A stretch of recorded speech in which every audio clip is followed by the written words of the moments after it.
François, bon, les carnets, j'allais dire joyeusement les carnets, parce que c'est l'été que c'est le temps des autoroutes. Oh, les autoroutes, c'est pas simple.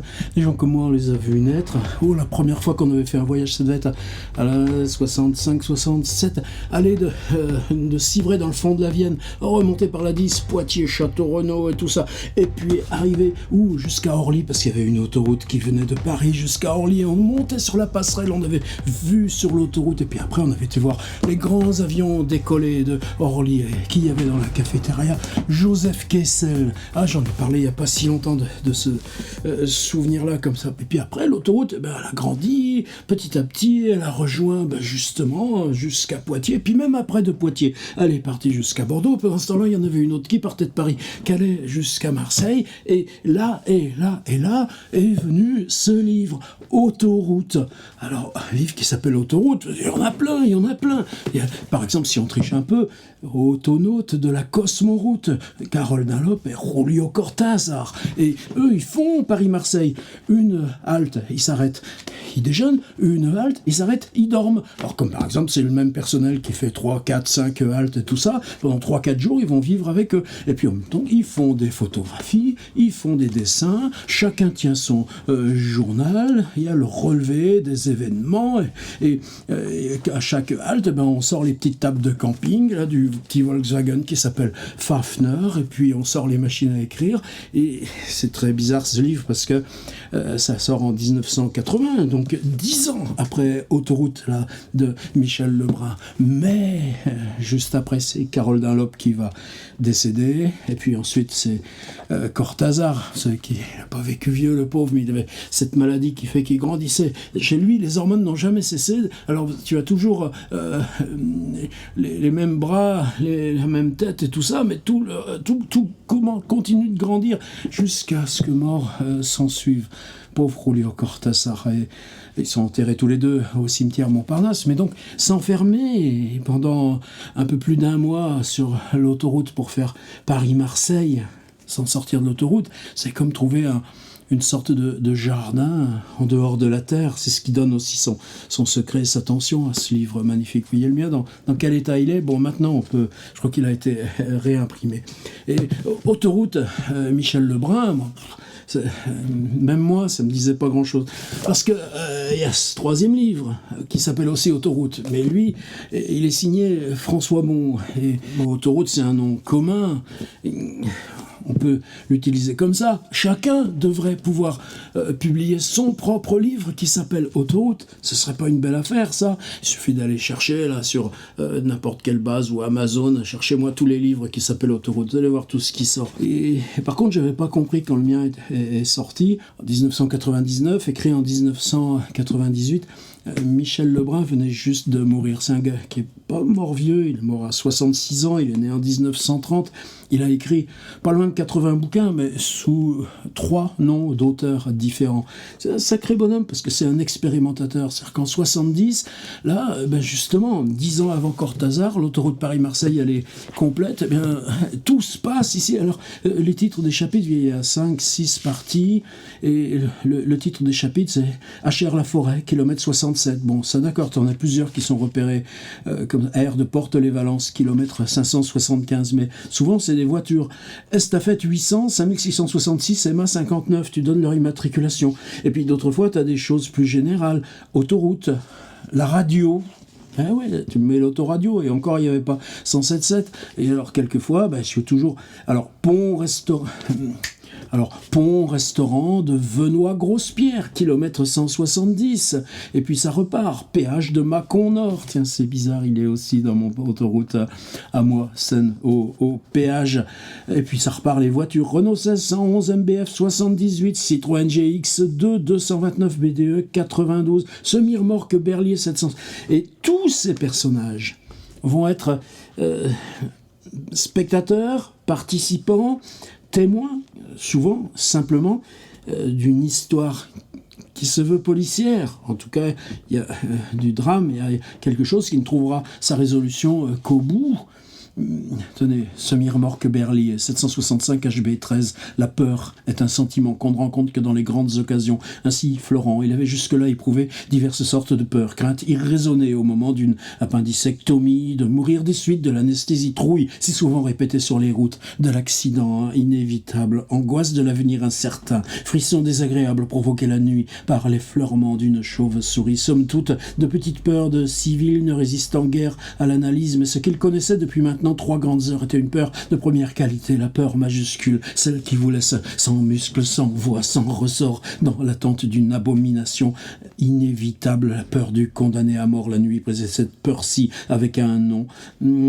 Cette peur-ci avait un nom, elle s'appelait Ménardeau, était âgée de 58 ans, pesait dans les 110 kilogrammes. Et voilà, c'est comme ça. Vous voyez que du point de vue de l'écriture, Autoroute, là, de Michel Lebrun, ça pulse. Alors on le trouve encore chez les bouquinistes assez facilement.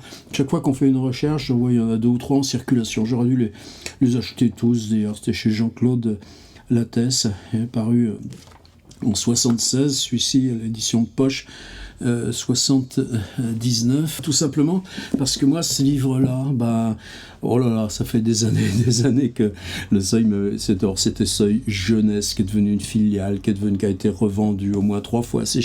Maintenant il y a Point. Alors chez eux j'ai mes petits Lovecraft en poche. Il y a au moins une histoire de Lovecraft qui se passe comme ça, de nuit, sur route, La chose sur le seuil. Vous l'avez lu, j'espère, La chose sur le seuil, dans ma petite collecte poche chez Point.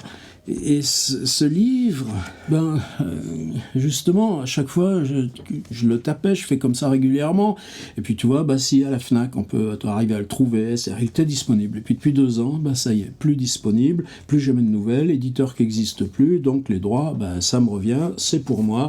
Merci, il a fait sa carrière. Mais moi, est-ce que toi, n'importe qui, tu peux en avoir fini avec un livre que tu as fait? Même là, 98, on est en 2024, ça fait un quart de siècle. Faut pas dire ça comme ça. Mais non, parce que c'est au présent de toi-même, tous tes livres. C'est pour ça que j'ai fait cette collection-là. C'est-à-dire cette collection. Par exemple, mon 2e bouquin, Limite, chez Minuit, maintenant, il s'appelle Le 2e livre est toujours le plus difficile à écrire, parce que je l'ai recopié, parce que j'ai même pas scanné. Évidemment, ça se tapait à la machine à écrire autrefois.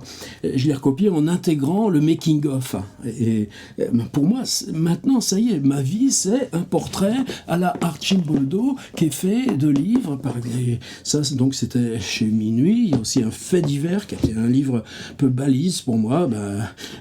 Minuit m'a laissé reprendre les droits. Il est dans ma collection, pas encore dans cette collecte reliée. Ça va venir, je vais doucement, j'ai le temps. C'est mon dernier tour de piste, en gros, à l'âge que j'ai. Je suis déjà bien plus vieux que Cortázar quand il est mort, que Michel Lebrun quand il est mort. Mais il ne faut pas penser à ces choses-là. C'est pareil chez Verdier, avec un livre qui s'appelle C'était toute une vie. Alors je guette, s'il vous plaît, Verdier, ils veulent pas, mais qu'est-ce que j'aimerais reprendre. Ils s'en occupent pas, qu'est-ce que ça peut faire pour eux? Là encore, une fois tous les 2-3 ans, tu dis mes droits d'auteur, ils t'envoient 120, 130 balles. Bon, laissons passer, c'est tout ça. Mais moi, justement, ce livre-là, pourquoi? Ça avait commencé tellement bizarrement. On avait fait un documentaire avec un gars qui s'appelle Fabrice Cazeneuve, fait plusieurs, et c'était avoir 20 ans dans les petites villes. On était parti de ces personnages extraordinaires, ces étoiles filantes qu'on avait dans nos ateliers, là, dans le sud, là, à Sète, à Montpellier, à la Paillade, à l'Odève. Et ce docu, évidemment, une fois que tu en as fait un, t'as envie d'aller triper. Et pourtant, justement, on n'y allait pas tout seul avec juste un petit truc, on y allait à 4 avec Pierre Bourgeois qui faisait le cadre, Fabrice toute la réal, donc c'était organiser tout ça et produire, et puis un copain monteur qui lui recevait les rushs, et on avançait en même temps, et moi petit à petit je m'étais mis aussi à faire le son. Ça m'a énormément formé. Et donc à Arte, il y avait Thierry Garel, assisté de Luciano Rigolini, et Luciano aussi, c'est avec lui qu'on a pu faire un peu plus tard Paysage Faire, c'est La Lucarne, c'était un petit truc, Arte, le samedi, de minuit à 1h du mat. Oui, mais c'est là où tu pouvais expérimenter, et est-ce que tu pourrais refaire? Ben non, parce que le documentaire, c'est ça. C'est un lieu, un temps, une époque. Et moi, j'avais tout ça dans la tête. Les autonomes de la Cosmoroute. On était dans le bureau de Thierry Garel. Et on dit à Thierry, ce qu'on aimerait faire, c'est prendre un van camping-car avec Cazeneuve, un gars pour l'image, Pierre Bourgeois. Et on se tire pendant 3 semaines là, sur toutes les autoroutes, car nord-est, et on se donne comme contrainte, on ne sort pas des autoroutes. Et lui, là, la réponse, mais qu'est-ce qui me prouve que vous allez trouver des choses intéressantes? Ah ouais, mais quand toi, tu as dans la tête aussi Pérec, l'infraordinaire, moi je savais, mais enfin en tout cas on discute, et je le vois toujours, ce bureau, et Thierry c'était quelqu'un de hyper classe, il y avait ces belles plantes vertes, il y avait le panorama, là, depuis ici les Moulineaux, là, depuis son bureau sur la Seine, et tout ça, et on sort de là, parce que non, je peux pas vous laisser faire ça, et je revois, moi j'étais venu en métro, Cazeneuve avec sa moto, t'es là, avec son casque sur la moto, il était prêt à repartir, par le métro, et Fabrice qui me dit, tu sais ce que tu devrais faire, c'est, puisqu'il nous croit pas ce qu'on peut trouver, t'as qu'à l'écrire. Moi d'abord tu dis, ouais, alors attention, je parle de Fabrice Cazeneuve, là, autoroute 1998, autoroute une reprise, c'est pour ça que je fais cette vidéo, ça lui est dédié à Fabrice, c'est, hop là, à Fabrice Cazeneuve, donc j'en parle en amitié, gratitude, respect, remerciement. Et moi, toujours de dire, ouais, bah, il est gentil le Fabrice, c'est encore à moi de me taper le boulot. Et puis, c'est comme ça, tu reprends le train, tu reviens, je suis peut-être déjà là, dans cette maison. Et qu'est-ce qu'on verrait? Et là, il y a eu donc cette collection, c'était un espace aussi de liberté, de commande. C'était quelqu'un qui s'appelle Claude Gutmann, qui a fait un énorme boulot chez Gallimard, avec une collection qui s'appelle Page Blanche.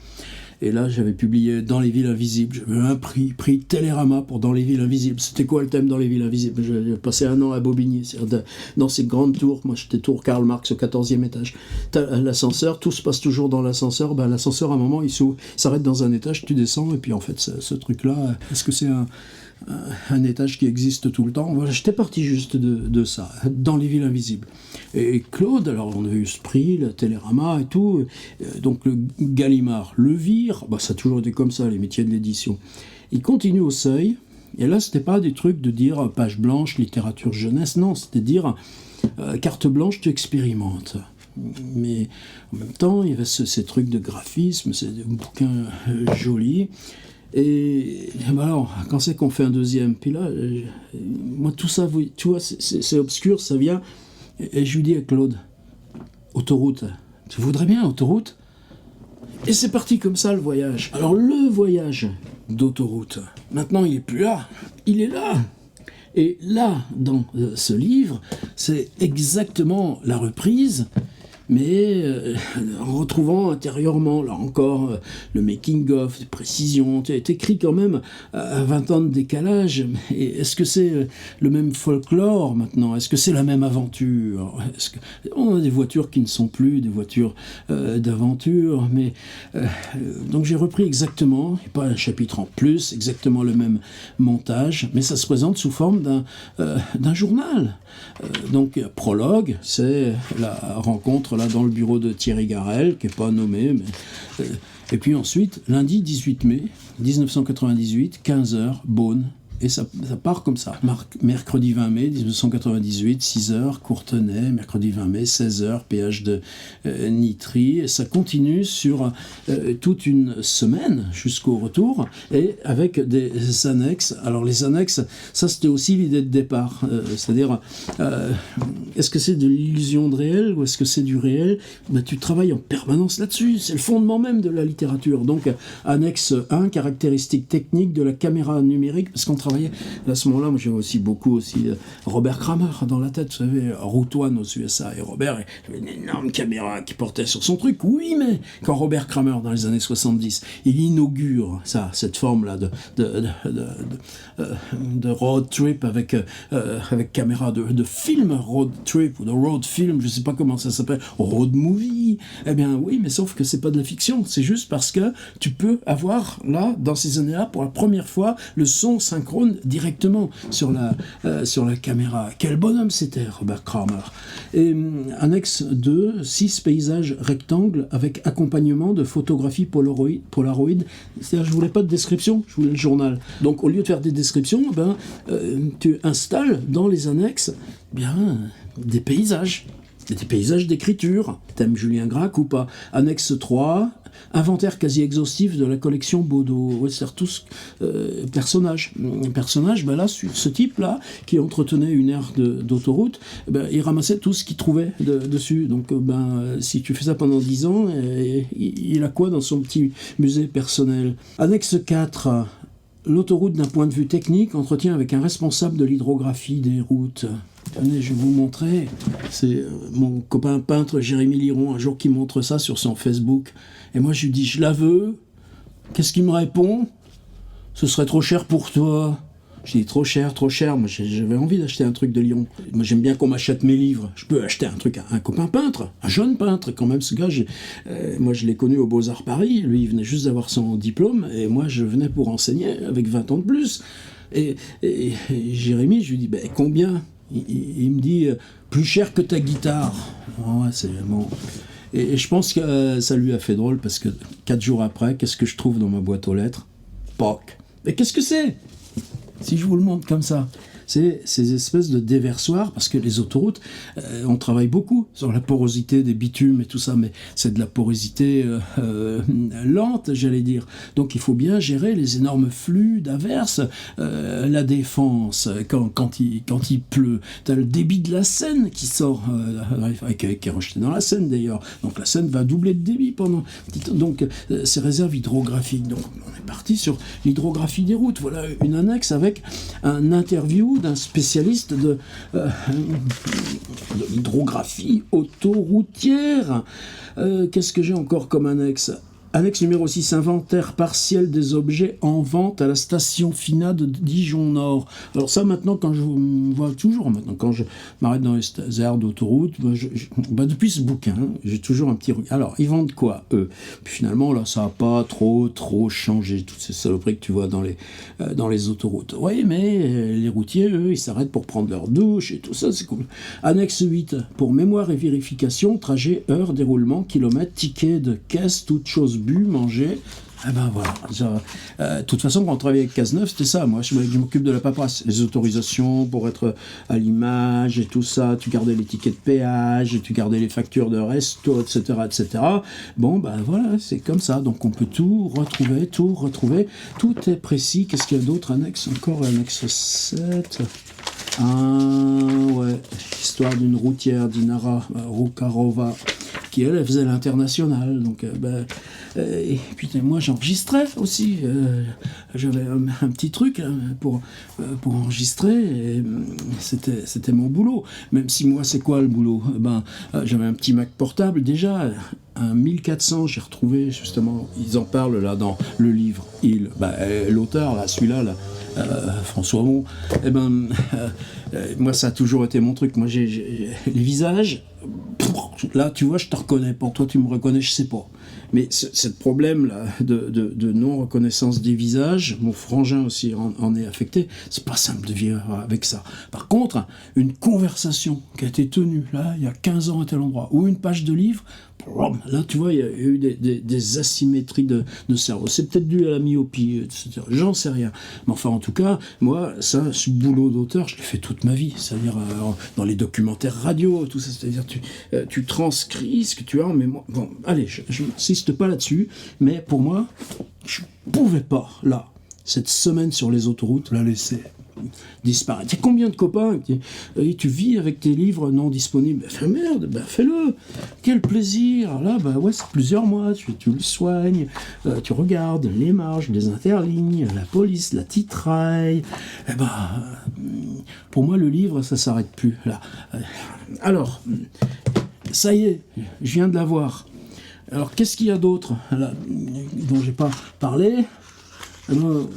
Ça, c'est pas la première fois que je le fais. Vous savez, maintenant, je fais toujours ça dans mes bouquins.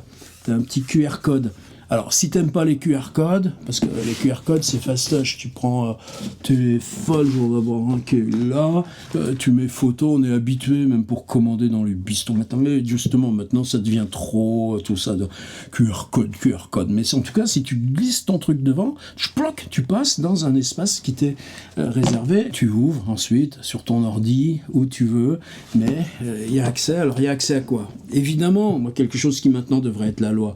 T'achètes un livre papier, bah c'est comme dans les vinyles des musicaux. Tu as le droit au PDF et tu as le droit à l'EPUB. De toute façon, ça devient pire que ça. Maintenant, tu vas sur des bases comme Anna's Archive, on en a souvent même, cette grosse interrogation d'où ça vient, tous ces titres pirates, tu as l'impression que c'est ceux qui, pour les éditeurs, les numérisent, moyennant bonne finance, qui envoient direct dans ces trucs d'archivage, parce que tu as les livres qui sortent, et c'est tu t'aperçois que c'est l'EPUB éditeur. J'ai pas compris encore comment ça marche, cette chaîne-là, mais bon, anticipons, voilà, réglons-leur le compte. Comment on règle le compte?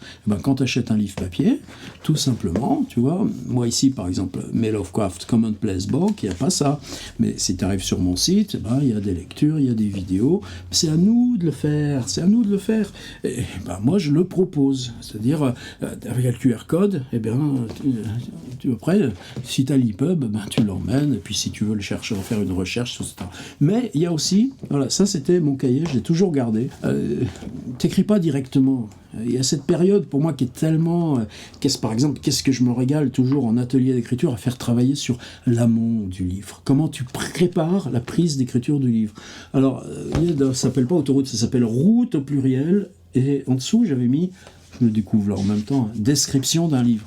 C'est-à-dire que d'écrire un livre qui s'appelait route au pluriel, c'était la manière là de me lancer. Par contre après, tu vois, les autoroutes de nuit, c'est reparti, autoroute FM, etc. Donc c'était là. Et j'avais un sous-titre aussi. Tiens, tu vois. Passager de la Terre au pluriel. Et ça, j'ai gardé dans le début du livre. Parce que Thierry Garel, c'est un film qui s'appellera Passager de la Terre. Passager de la Terre, Passager de la Terre. Bon, et ça fait partie aussi du jeu. Donc, qu'est-ce que j'avais fait pour ce livre? Où j'avais voyagé?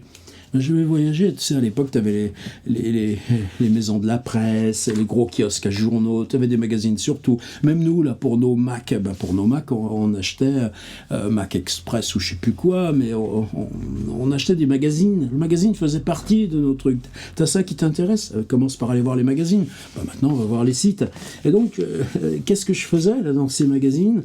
Je découpais les petites images. Alors, dans les petites images, c'était les camions, c'était les articles, c'était les histoires. Tiens, là, il y a une grève avec une palette qui brûle, et un beau paysage de nuit. Et tiens, il y avait une rubrique sur les mariages de routiers entre eux. J'ai fait une pleine double page en collectionnant les petites images. Là, j'avais fait ça pendant 3 mois, 4 mois, le temps que ça route. Et puis les intérieurs de routiers, puis les trucs sur les moteurs. Le V8, pas loin du moteur idéal. Certainement, contrairement au V6, le V8 utilise 2 turbocompresseurs. Mais leur logement n'utilise qu'un encombrement limité. Ce V8 est réellement très compact. L'aménagement des cabines avec les petites couchettes. Donc tu as tout le détail. Tu peux décrire avec ce truc-là. Et je crois qu'il y a aussi une page où j'avais ensuite, alors tu vois, petit à petit ça glisse. C'est-à-dire que il y a tout ce que j'ai bricolé là avec mon stylo en même temps là-dessus.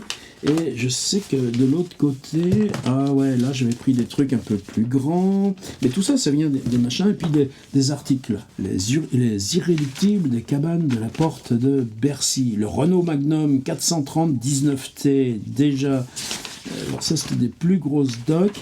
Mais dans les images, j'avais aussi sélectionné partout où je trouvais dans ces magazines des images de paysages. C'est pas que tu en as pas à l'intérieur de toi, paysage mental, tu peux en faire tant que tu veux, mais si tu vois la photo comme ça, arbitraire, à ce moment-là, tu décris la photo. Et cette mise en abîme, ça c'est pas, il y a ça chez Michel Butor et tout ça, c'est plein de, mais tout le livre est parti de cette exploration en chambre, ce que j'ai fait aussi pour Daewoo plus tard, mais en même temps je trouvais le vocabulaire de mes explorations en chambre. Alors, qu'est-ce que j'ai fait de ce cahier? Là, vous le voyez pas, j'ai mon scanner. Eh bien, je l'ai entièrement scanné. Est-ce que moi je le relis? Non, tu t'aimes pas regarder trop tes vieux trucs. Mais tu vois, les portraits, les visages, c'était ce matériau-là, quoi. Et, donc, avec le petit QR code dans le livre, eh ben, vous avez accès, évidemment, aussi au scan là, de ce truc. C'est tout ce que j'ai gardé à ce moment-là. Bah ouais, j'ai travaillé sur les fichiers, mais à l'époque, ce que je faisais, une fois que le livre était... que tu avais transmis le fichier, donc en l'occurrence au seuil, eh ben, je gardais aucun brouillon, aucune version intermédiaire. Bon, c'est comme ça. Maintenant, c'est différent. On gère des projets d'écriture. Voilà. Alors, que j'abîme pas mon liron. Hop là. Hop là. J'ai reçu ça hier. J'en avais eu un en épreuve. Tchang. Alors, qu'est-ce qu'il y a là-dedans? 1998, autoroute, une reprise. Normalement, il y en a 20. 3, 4, 5, 6, 7, 8, 9, 10. Et c'est des questions, le format. Parce que j'avais essayé avec Xavier Casal, mon copain de l'immatériel, je voulais dire, tiens, des tout petits trucs, là, comme Alia, des tout petits carnets gros comme ça, et puis qui soient. Mais bon, et je pense qu'en ce moment, je suis plus dans quelque chose qui répond à ma myopie, quelque chose qui répond à. C'est ce que j'ai fait aussi avec le Rabelais pour la première fois, être capable de le lire comme ça. De toute façon, il y a le QR code pour aller utiliser ça sur tes écrans, ton Kindle ou ce que tu veux. Alors, qu'est-ce que je vais faire? Pourquoi je vous montre ça? C'est pas nécessaire, mais je m'étais dit, tiens, ça existe. Puis je suis fier de moi.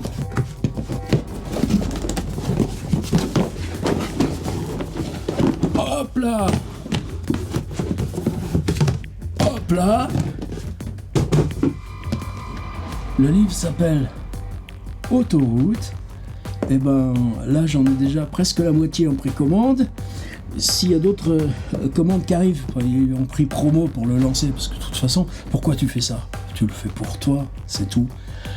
Mais évidemment, il suffit de passer sur Tiers Livre. Moi, je vous l'envoie. Quel plaisir d'aller à la poste quand on sait que les gens ils l'attendent, le livre. Je voulais juste dire pourquoi j'avais fait ça. Pourquoi pour moi c'était important de le reprendre.